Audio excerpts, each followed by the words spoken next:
Our time is the Greco-Roman period. During this time, the Romans had control all over Egypt. Now our group is going to tell you what we have learned. Hello there, I'm going to tell you about my artwork. I made a cup of clay. I carved ancient hieroglyphics into the cup. The hieroglyphics say on here. During the Greco-Roman period, which is the period my art came from, the Roman leaders had themselves drawn in the Egyptian method. Romans also built many temples. This artwork is like the civilization because it holds water, and the Egyptians depended on the Nile's annual flooding to live. Cleopatra is the leader and is in many pieces of art from this time. Cleopatra was married to a Roman military leader. The art has influence from everywhere that Alexander the Great conquered. This is what I know about this time and about the art. Once again, I have a clay cup with hieroglyphics.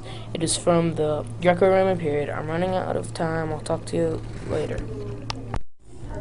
My time is the Greco-Roman period. My art is of an ankh, a sandal piece. So about the Greco-Roman period.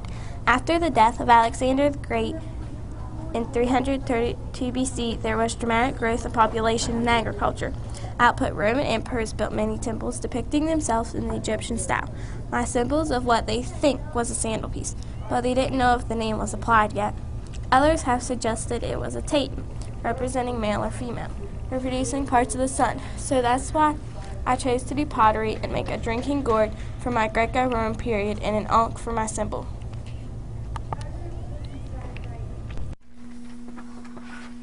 My time period is the Greco-Roman period. After the death of Alexander the Great, Romans built stuff in the Egyptian style, such as gourds and temples. I carved a bow into my cup to show how the Egyptians and Greeks relied on the Nile River to travel up and downstream.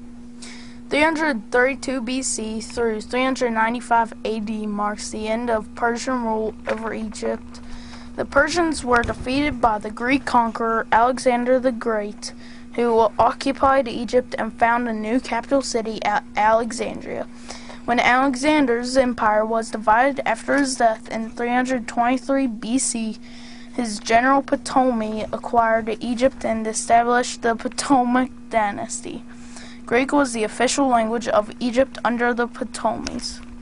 I decided to do pottery for my clay artwork. On all four sides I carved the eye of Horus. The eye is the sun god Ra, symbolizing the light and vision.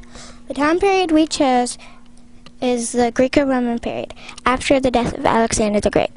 In 332 BC, there was dramatic growth of population. In 332 BC to 395 AD marks the end of Persian rule over Egypt. I made my clay artwork for my mother. I hope she likes it.